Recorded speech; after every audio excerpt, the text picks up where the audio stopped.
Muchísimas gracias por estar esta noche con nosotros, una vez más. Hoy tenemos una conferencia que lleva el título de El correo y la revolución industrial textil en el siglo XIX.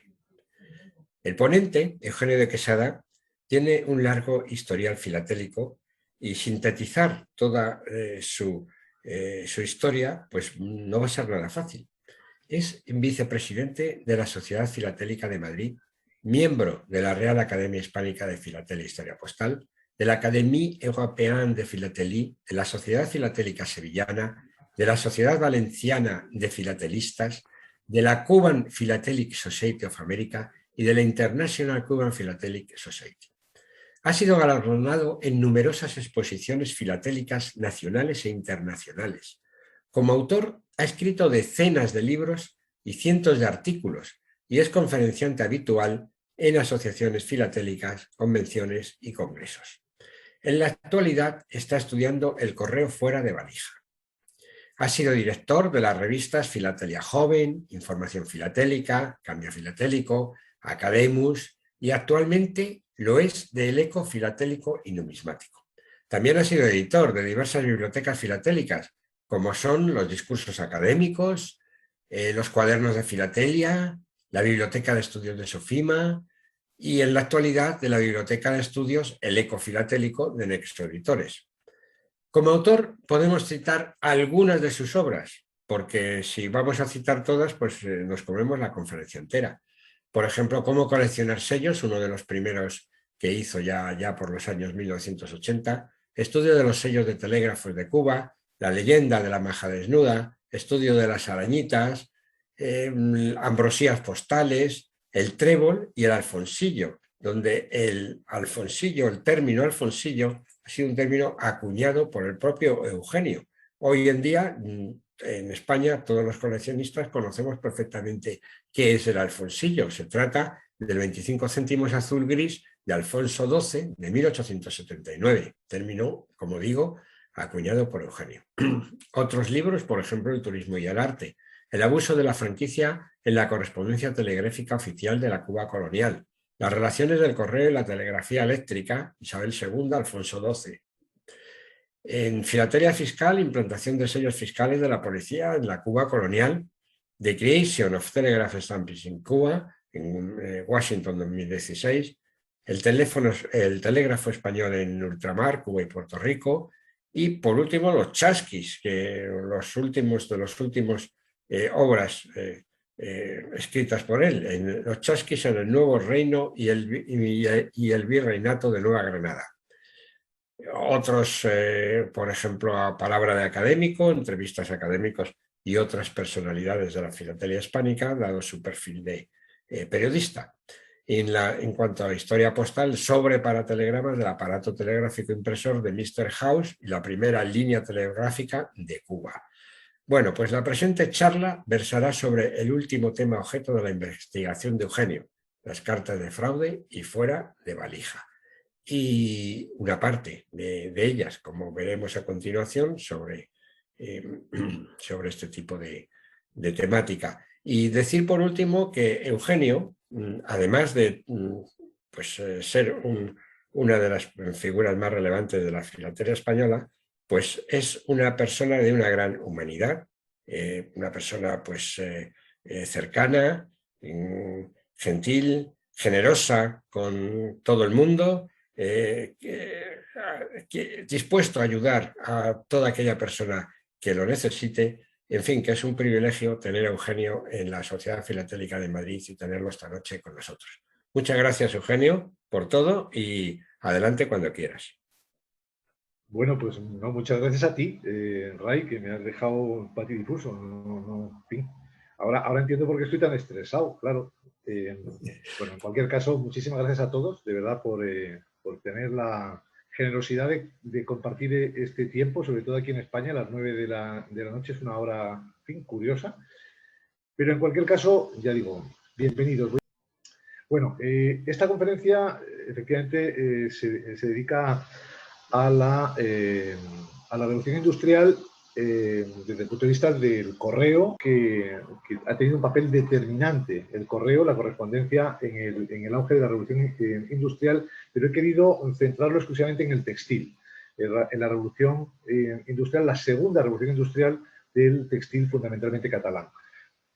Bueno, lo primero es que tenemos que tener en cuenta que es a finales del siglo XVIII cuando en Inglaterra se produce efectivamente la primera revolución industrial. Eso supone, en términos reales, un cambio radical, ¿no? Se impulsa la agricultura gracias a su mecanización y hay una innovadora actividad fabril e industrial que afecta a las ciudades, ¿no?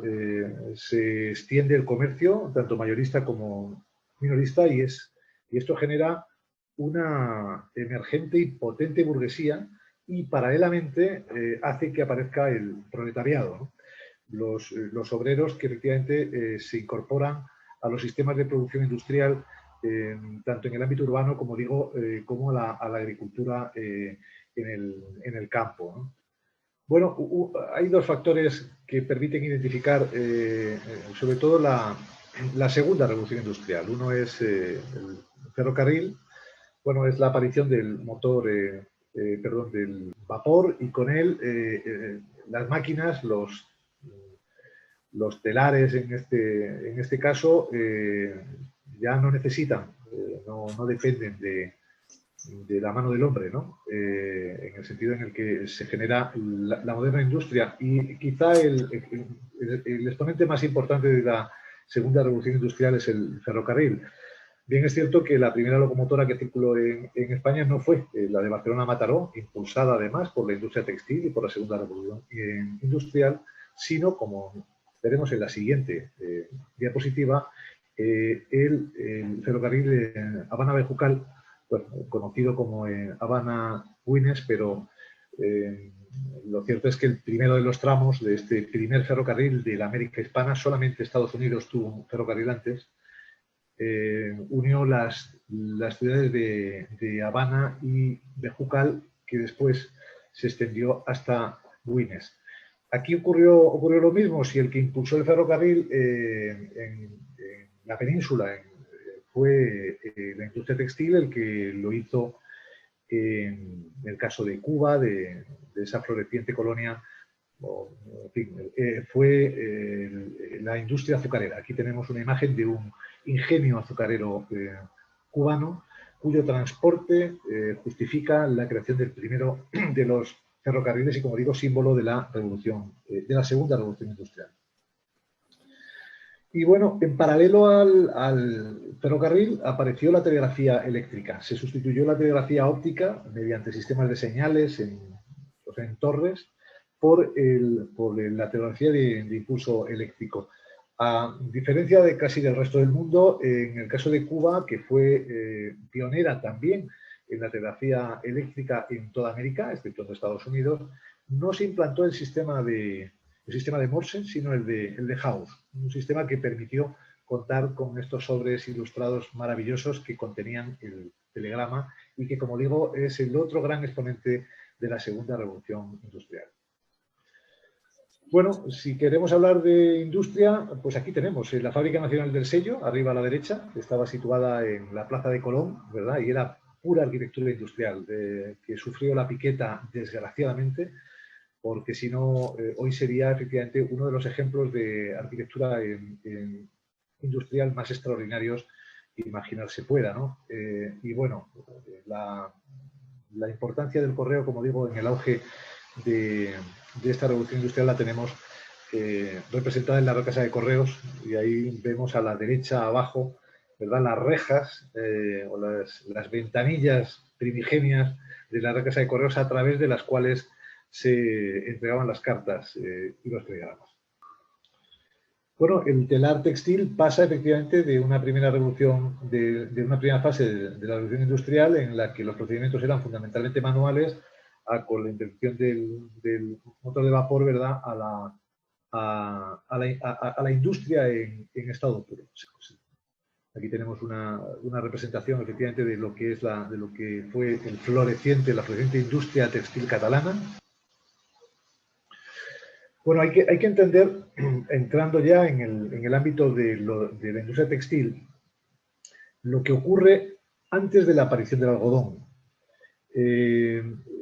La verdad es que el acceso a las telas era algo exclusivo. Me refiero a los rasos, a las sedas, a la aristocracia, ¿no? Cuando aparece la burguesía, se encuentra también con el auge, con el florecimiento de las prendas de algodón. Esto tiene como explicación un fenómeno llamado las indianas. Las indianas eran esos rollos de tela que vemos en muchas películas norteamericanas en la época del antiguo oeste o de todo tipo. Eran grandes rollos de tela de algodón que se estampaba con colores con motivos fundamentalmente florales y de otra especie. ¿Qué pasa? Los rasos y las sedas tienen unos precios prohibitivos, igual que los tintes. Eran algo, por tanto, a lo que solamente tenían alcance como digo, los aristócratas, la nobleza, una élite. Lo que hace el algodón es popularizar la ropa y se incorpora la burguesía incorpora a sus vestidos, incluso a sus casas. Ya puede forrar los muebles, los sofás, las camas, poner cortinas, etcétera, porque antes solamente tenían esta posibilidad, como digo, la nobleza en sus palacios, porque lo que se usaban eran telas y rasos, y frente a eso lo que había eran espartos, lana y ropa, digamos, basta, que era lo que usaba la plebe. Es gracias a la colonia del norte, a la América anglosajona, a los emergentes Estados Unidos.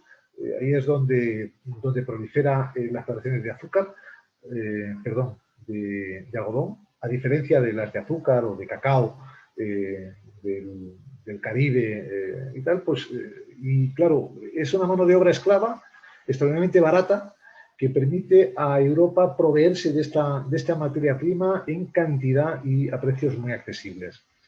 Este hecho, junto, ya digo, a la aparición del fenómeno de las indianas, estas telas a granel que permitían confeccionar la ropa, los vestidos y vestir la casa, generó efectivamente una explosión, un cambio radical en el cual, como ahora veremos, el correo tuvo un papel absolutamente protagonista. Bueno, aquí tenemos algún ejemplo de indianas, ¿no? De estas ropas estampadas, y de las ropas que a partir de la mitad del siglo XIX empezaron a proliferar entre la emergente burguesía que había creado precisamente la revolución industrial. Bueno, pues una vez acabada esta introducción, vamos a ver una parte, solamente el inicio y algunas cosas concretas de mi colección, que se denomina Correspondencia con muestras comerciales en la prefilatelia y emisiones de Isabel II a Alfonso XIII. Bueno, pues esa es la segunda hoja introductoria, donde además vemos de los almacenes Printemps de París una muestra del siglo XIX que se hacía llegar al mercado español por correo. Este es un buen ejemplo, ¿verdad?, de cómo, claro, estamos hablando de algo que al final afecta nada menos que a la moda, ¿no? Una de las industrias más poderosas y más atractivas, ¿no?, con más glamour que tenemos. Bueno, si os parece, vamos a ver algunas piezas que quizás sean especialmente interesantes, en este caso, porteos elevados, ¿no? De la primera tarifa de 1850. Aquí tenemos una muestra sin valor de séptuple porte, 350 milésimas. En la inferior efectivamente, que tiene 3 sellos de un real, es un sextuple porte. Dentro del ámbito, insisto, de la correspondencia de muestras sin valor, que era la tarifa a la que nos referíamos, Tenemos en las superiores una muestra, en este caso de azúcar, con un quíntuple porte y la de abajo es un cuádruple, ¿no? Bueno, especialmente raras, como bien sabe José Manuel, son las muestras tasadas. Aquí ofrezco dos, son las cartas multadas, ¿no? Por franqueo insuficiente de muestras. La verdad es que se utilizó de forma bastante indebida la tarifa de muestras y nos encontramos todo tipo de usos con la excusa de muestras. Lo sorprendente es que la primera tarifa no suponía ningún ahorro. Lo que permitía era duplicar el peso de la carta. Y por eso, efectivamente, se producen esos abusos, en algunos casos detectados y multados. Bueno, de las dependencias postales de ultramar tenemos aquí dos cartas especialmente interesantes, ¿no? Sobre todo la de arriba, que es de Islas Marianas, que es efectivamente una muestra sin valor singularmente rara, ¿no? Porque ya podéis imaginaros la escasísima correspondencia que había de Islas Marianas. En este caso era de muestras fotográficas, creo recordar, porque de alguna forma alguien que estaba muy vinculado. En fin, no voy a contar la anécdota si no nos extendemos y vamos a hablar del textil. En la parte de abajo, una de Puerto Rico. Bueno, del periodo prefilatélico es curioso porque sin haber una tarifa específica de muestras sin valor, sin embargo nos encontramos la mención a muestras, incluso a muestras sin valor, tanto en español como en su acepción, digamos, francesa, que es el caso, nos la encontramos con muchísima frecuencia, ¿no? Está claro que esta tarifa respondió a una necesidad, porque, como vemos ya, la primera carta es de 1774 y la segunda, la de abajo, ya es de principios del siglo XVIII.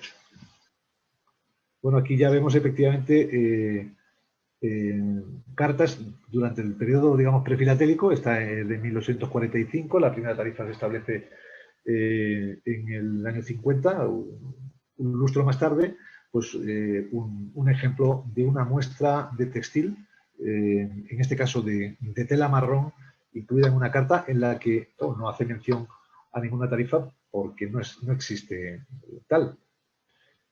Bueno, el tema de las inscripciones manuscritas tiene muchísimo juego. En este caso, esta es del periodo anteriores a la tarifa, ¿no? Como vemos, efectivamente, antes de la tarifa ya encontramos muestras sin valor, muestras de ningún valor. ¿Seguimos? Con muestras de ningún valor, con muestras. Bueno, del periodo filatélico sin sellos, pues también tenemos ejemplos como este piezón, primero, de muestras de ningún valor dirigido a Suiza, con un porte importante, ¿no? Ya lo vemos ahí, efectivamente es un porte de 100 céntimos de franco suizo, ¿no? Y en el periodo filatélico, dirigido en este caso al extranjero, pues efectivamente vemos la alusión a muestras sin valor. Y bueno, también se condujeron y mucho cartas fuera de valija con muestras textiles, al igual que con todo tipo de muestras y productos. Fue probablemente la industria del comercio fue el mayor defraudador, ¿no? El mayor generador de cartas de fraude, pero eso es objeto de otra conferencia y de otro estudio que, por cierto, también presento este año en la Esfilna en 5 cuadros. Bueno, aquí tenemos una muestra de lana. Si hablamos de la industria textil, ¿verdad? La lana tiene, como sabéis, un papel fundamental, ¿no? De hecho, los reales de la época isabelina y posteriores son reales de vellón. Eso quiere decir que el reino respaldaba su moneda nada menos que con los vellones, con las lanas de Castilla, ¿no? Era, en lugar de oro, ¿verdad? El respaldo que ofrecía la corona eran, como digo, los vellones, de ahí el término real de vellón, ¿no? Aquí tenemos uno. Esta es una carta dirigida de La Serena a Cáceres. Es una carta conducida fuera de valija, defraudando al correo, que transporta muestras de lana, en este caso de Extremadura. Entonces, del texto interior os leo: se adjunta una muestra de lana que cogí de 2 carneros que pude echarles mano. La terminología no es sugerente. La lectura de las cartas cada vez me parece más fascinante y permite obtener un contexto, acceder al contexto histórico de una forma maravillosa. Bueno, buen origen o buen inicio para hablar de las muestras comerciales y de la revolución industrial aplicada al textil. Bueno, aquí tenemos otra muestra, en este caso es una muestra de raso. Como os decía, los rasos y las sedas eran privilegio de la aristocracia, a diferencia de la ropa de algodón, que permitió popularizar, permitió que sobre todo la emergente burguesía empezase a vestir, hombre, no con rasos, no con sedas, pero sí con ropas de algodón estampado, que era algo fundamental tanto en la ropa, como digo, como en las casas, ¿no? Aquí nos vamos a encontrar diferentes muestras. En este caso es una bastante antigua, de finales del siglo XVIII, de 1799. Es una carta de Sevilla a Valencia en la que se incluyen unas muestras de rasos preciosas, por cierto. Aquí tenemos otra muestra de tela, en este caso de una tela tricolor, curiosa. Esta es una carta de Valencia a Barcelona. No entro en las marcas ni en las consideraciones porque, insisto, lo que me gustaría simplemente es subrayar la importancia, el papel relevante que el correo tiene en la relación entre fabricantes y distribuidores, y por tanto acaba siendo un factor esencial en la segunda revolución industrial, que en España se caracteriza por el auge de la industria textil. Bueno, aquí tenemos un lienzo de esparto. Antes hablábamos de telas exquisitas como los rasos y las sedas, y de telas más vastas que han permitido vestir y sobre todo proteger del frío a las clases más populares, ¿no? En este caso el esparto. Bueno, de tejidos catalanes casi tienen incluida hasta la bandera, ¿no? La señera, ¿no? Esta es de 1845, por tanto es también de época filatélica, y nos encontramos, no estoy leyendo los textos en los que se van explicando en fin, el tipo de tela y las relaciones comerciales, porque la intención es que esta sea una presentación breve y voy a cumplir con ello. De hecho, con estas imágenes de ejemplos de cartas conteniendo muestras de telas, acabamos. Bueno, pues aquí tenemos efectivamente una muestra, en este caso procedente de Francia. Hemos visto al principio un pequeño muestrario de los almacenes Printemps de París, y bien es cierto, el tema de la moda acaba siendo un elemento fundamental, sobre todo en la burguesía, que, como sabéis, la moda tiene también un cambio enorme a raíz precisamente de la popularización de la ropa, que consiste en el cambio de la ropa hecha a medida, de la alta costura. Se pasa al prêt-à-porter, a una ropa ya que está concebida, que solamente se ajusta a la modelo que lo compra, ¿no? Eso es un cambio radical que permite que efectivamente la burguesía acceda a un mercado que antes era privilegio de las élites. En este caso, bueno, no es una muestra textil, son 2 corchos remitidos desde Portugal. Pues aquí tenemos otra muestra similar a la anterior, una tela bicolor, roja y negra, y, bueno, debajo en este caso una carta sin sellos, con la indicación no hay sellos, pero acogida la tarifa muestra sin valor. Bueno, este es un terciado de seda. Aquí tenemos unas muestras de hiladillos en diferentes tonos de color, incluyendo los precios. Bueno, en esta caja anuncia el envío de un cajoncito con muestras. Los cajoncitos, los saquitos, las bolsas en las que se contenían no solamente telas, sino también azúcares o cacaos procedentes de Cuba o de Puerto Rico. En el caso de los saquitos, que son unos sobres que se doblan por las esquinas, y que tienen una hendidura para que se puedan atar. Es decir, hay de diferentes formatos que hoy son extraordinariamente raros. Me refiero a las cajas con la materia prima dentro. Es muy difícil encontrarlos y les aseguro que llevo años detrás de ellos. Pues aquí tenemos en este caso una muestra de galones, ¿no? De hilaturas. Esta es una cinta de picos, también en el ámbito textil, las cintas, los encajes, hay una enorme variedad. Una de las cosas que estoy haciendo también es comprando muestrarios del siglo XIX. Son muy raros, pero son extraordinarios, ¿no? Muestrarios de los que en este caso ya llevaban de forma física los representantes de las fábricas, ¿eh? Y los exhibían a las tiendas minoristas para que ellos seleccionasen qué querían, ¿no? En este caso es una tela acolchada, una felpa de las que después se usarían sobre todo para batas, en fin, alguno de los más poderosos, de los más potentes fabricantes del mundo, con redes de tiendas de lujo en el centro de todas las grandes ciudades de España, empezaron haciendo batas de guatiné. O sea que es un segmento muy importante de la industria textil, o lo fue cuanto menos. Bueno, aquí tenemos algunos lienzos de color. En este caso, bueno, estamos viendo que también se siguen enviando cartas con muestras sin hacer alusión a la tarifa, sin acogerse a la tarifa de muestras sin valor. Bueno, aquí entramos en otro ámbito que yo creo que no es el de esta conferencia. Se llaman microconferencias por algo. Yo pienso respetar ese modelo que hemos creado en la sociedad y, por tanto, aquí ya termino mi intervención. No sin antes, efectivamente, subrayar que yo creo que la filatelia, en este caso la historia postal, tiene aportaciones muy valiosas que hacer a sectores o actividades económicas muy importantes.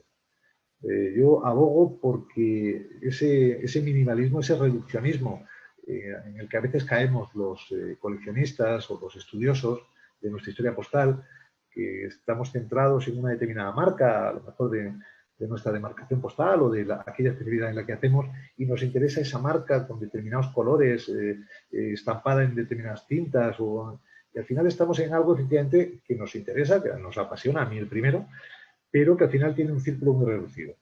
Entonces, yo lo que abogo mediante este tipo de colecciones de estudio es a romper ese techo de cristal que creo que tenemos, en el sentido de aparecer a mundos nuevos, a mundos mucho más abiertos, mucho más diversos. Este es uno de los casos. En la medida en la que la historia postal, en la que la carta, en la que la filatelia permita documentar la génesis de la industria textil y, por tanto, de la industria de la moda, tenemos aportaciones interesantísimas y podemos asegurar una presencia en sectores que tienen un gran calado, que tienen una relevancia en la sociedad, en la economía extraordinaria. Por tanto, antes de entrar, como digo, en el análisis de las tarifas de muestras sin valor, en la parte filatélica postal, de historia postal, que será objeto de otras charlas, lo que he querido es hacer esto. Plantear que la historia postal tiene la capacidad de documentar, de recrear, de recuperar la historia del inicio, de la génesis, como digo, de grandes sectores, de grandes actividades económicas, de aquello que importa mucho más a la gente y, por tanto, creo que puede contribuir a que ese reduccionismo en el que estamos, cada vez más especializados, cada vez menos, pues, como digo, rompamos ese techo de cristal y aparezcamos en otros ámbitos en los que creo que tenemos realmente mucho que aportar. Muchas gracias a todos.